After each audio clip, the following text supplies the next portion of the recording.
marilah kita belajar keluar sedikit dari lingkup agama kita. Nah, ini mari belajar tentang Nabi Zarathustra, dimana berbicara tentang Zarathustra mungkin sangat asing sekali di telinga kita. Jadi beliau ini adalah yang mencetuskan ajaran Zoroaster. Mau percaya ya silahkan, tidak percaya ya tidak apa-apa. Mari kita coba, kita buka akal kita dan pikiran kita itu selebar-lebarnya untuk belajar tentang apapun itu, dan ambil pelajaran serta hikmahnya dan terapkan dalam kehidupan sehari-hari.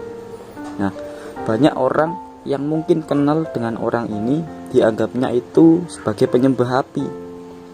Padahal ajaran Zoroaster, ajaran yang dicetuskan oleh Zarathustra, itu di banyak buku disebut dialah monoteisme pertama.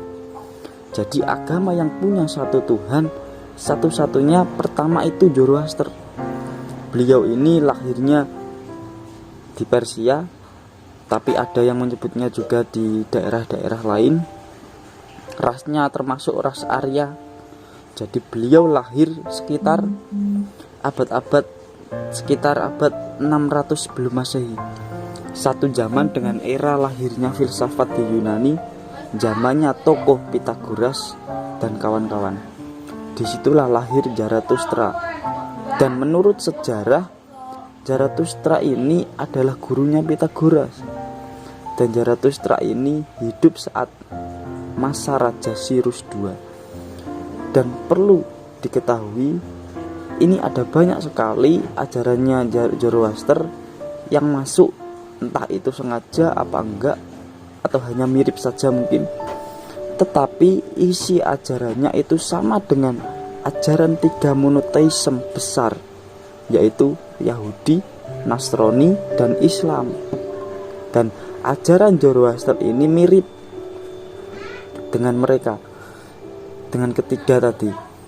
Suatu contoh itu dikatakan dalam Zoroaster, setan, tentang setan.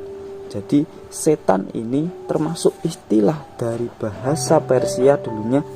Sebelum itu orang Yahudi tidak mengenal istilah setan. Kalau menyebut kejahatan, kejelekan, biasanya pakai istilah ular. Tapi setelah kenal dengan Zoroaster, mereka kenal dengan istilah setan.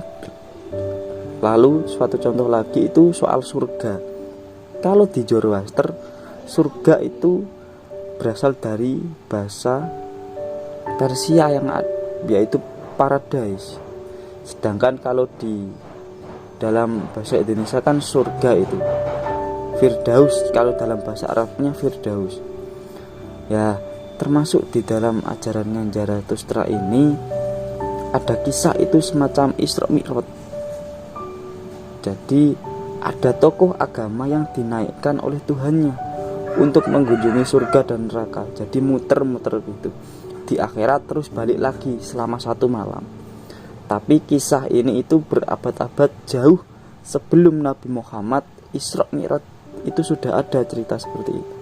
Ya mau percaya silahkan, nggak percaya tidak apa-apa. Kemudian orang Zoroaster itu juga dikenal dengan, jadi orang Zoroaster itu kenal dengan namanya Shirathul Mustaqim. Jadi kalau katanya orang Zoroaster, orang mati itu ketika orang mati 3-4 hari itu masih ada di jasadnya. Akan tetapi nanti ke hari kelima dia akan masuk ke dunia akhirat, disuruh menyeberang jembatan yang namanya jembatan Shirathul Mustaqim. Jadi jembatan ini katanya orang Zoroaster, kalau orangnya baik maka akan terbuka lebar sekali jalannya. Akan tetapi kalau orangnya itu jahat, maka jembatannya jadi sempit sekali. Dan kalau gagal melewati jembatan itu, maka dia akan masuk ke dalam dunia bawah yang penuh dengan kegelapan dan kesedihan. Kalau di Islam kan kita menyebutnya neraka. Ya, kalau di neraka kan pasti gambarannya pasti ada api, ada siksaan, pokoknya seperti itulah.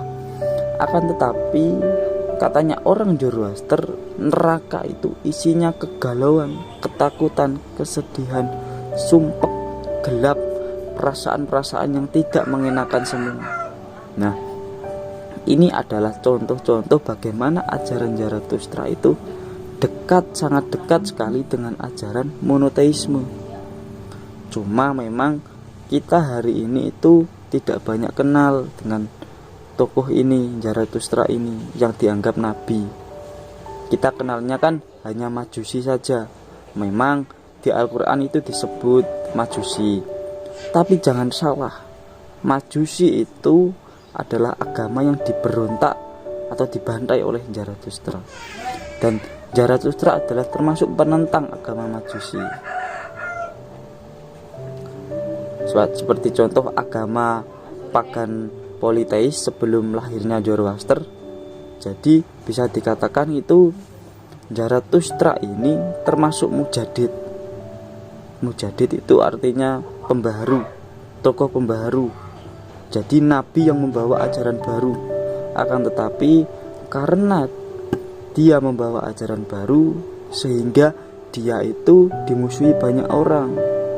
Dan bahkan Nabi Zarathustra ini dibenci banyak orang gitu, karena dia ingin mencoba mencapaikan sebuah kebenaran yang memang kalau ditarik di dalam ajaran Islam, memang orang baik ketika ingin menyampaikan sebuah kebenaran, ketika ingin menyampaikan sebuah nilai-nilai yang berhubungan dengan kebenaran-kebenaran, itu pasti akan dimusuhi dan pasti akan dihalang-halangi. Dan itulah memang ujian dari Tuhan, seberapa besar kita menjalaninya dan seberapa besar kita melakukannya sebagai bentuk pengabdian diri kita terhadap Tuhan itu sendiri. Karena kita kan sudah diberi perangkat yang lengkap, mulai dari tangan, akal, pikiran, nafsu, semua lengkap ada di dalam manusia. Dan itu tujuannya cuma satu, yaitu disuruh mengabdi dan menyembah kepada Tuhan, kepada Tuhan yang Maha Esa. Cuma itu saja.